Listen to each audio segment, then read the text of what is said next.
Welcome, dear traders. You are watching a recap of the Asian session. Yesterday, risk sentiment declined significantly.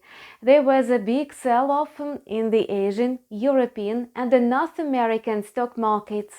Wall Street ended the day with losses, and Friday kicked off on a more positive note amid news from China. However, there are other reasons for optimism as well. Find out more interesting details in our video review. Let's start. Risk aversion was triggered by hawkish comments of Fed policymakers. In the past 2 days, there were plenty of hawkish remarks about further steps on the monetary policy.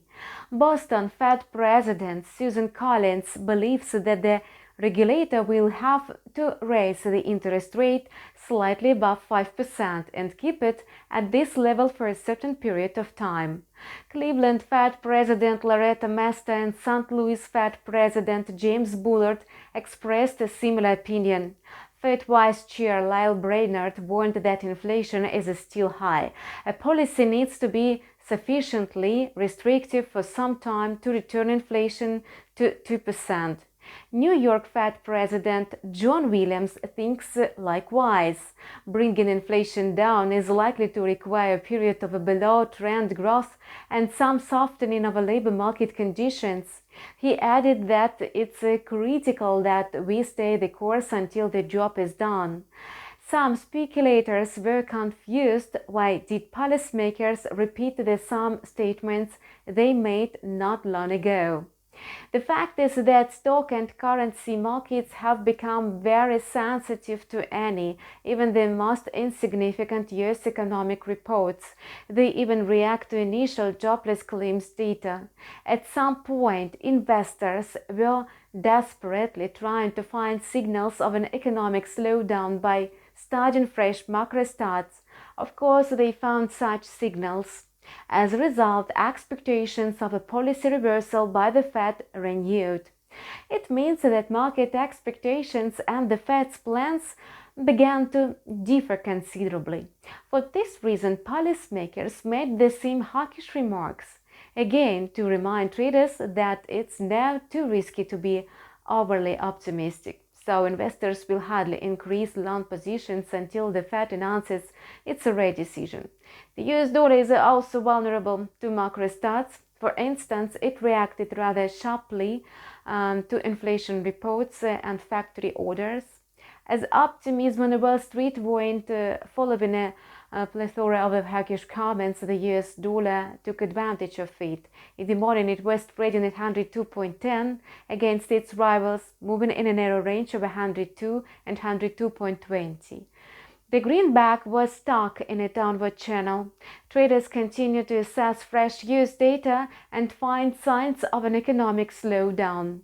After multiple rate increases and undisputed leadership for a while, the greenback has lost momentum. This week, the pound sterling and the Swiss franc turned out to be best performing currencies in the basket.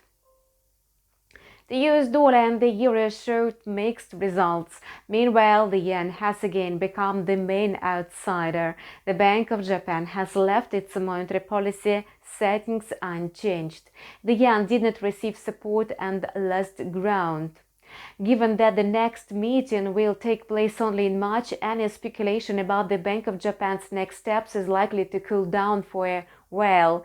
Even the inflation report released today will hardly change the situation.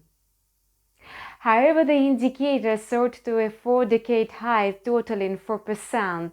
USD JPY in the morning, the yen weakened significantly against the US dollar. It dropped to a low of 127.20. Shortly after, the dollar-yen pair slightly recovered, moving in the range of 128.30 and 129.30. The main trend remains bearish despite some signs of growth. In the Asian session, the resistance levels were located at 129 and 131. The support level was seen at 128, and a breakout of the next major support level of 127.20 may push the pair down. Commodity currencies are also down due to risk aversion in the stock markets and the horrors of the hawkish comments from the Fed. Besides, the unemployment rate in Australia increased and the labor market cooled. This could be a solid reason for the Reserve Bank of Australia to undertake less aggressive rate hikes. Despite the risk of sentiment, the Australian dollar managed to enter an upward range of 0.6906 and 0.6949. It was trading at the level of 0.6945. And the Aussie was able to climb thanks to several factors. Oil prices rose on Friday amid improving demand in China. Ahead of a Lunar New Year, the People's Bank of China has been injecting money into the market for 8 days. It boosted the yuan and its proxy, the Australian dollar.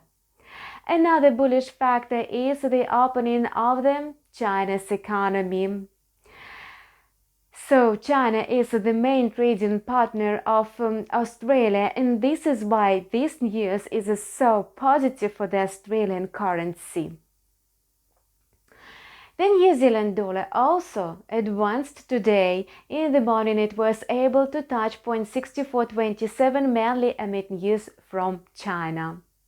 After Prime Minister Jacinda Ardern announced her resignation yesterday, the NZD-USD pair declined. However, in the Asian session, it rose, moving in the upward channel of 0.6392, 0.6438 amid the consolidation of the greenback. Ahead of the week-long New Year holidays in China, Asian investors should remain rather cautious. When trading floors are closed, it's not the best time to take risks. 2023 is also called a Black Water Rabbit Year. We wish you a Happy New Year. Hit the subscribe button and don't miss our next video review. See you soon!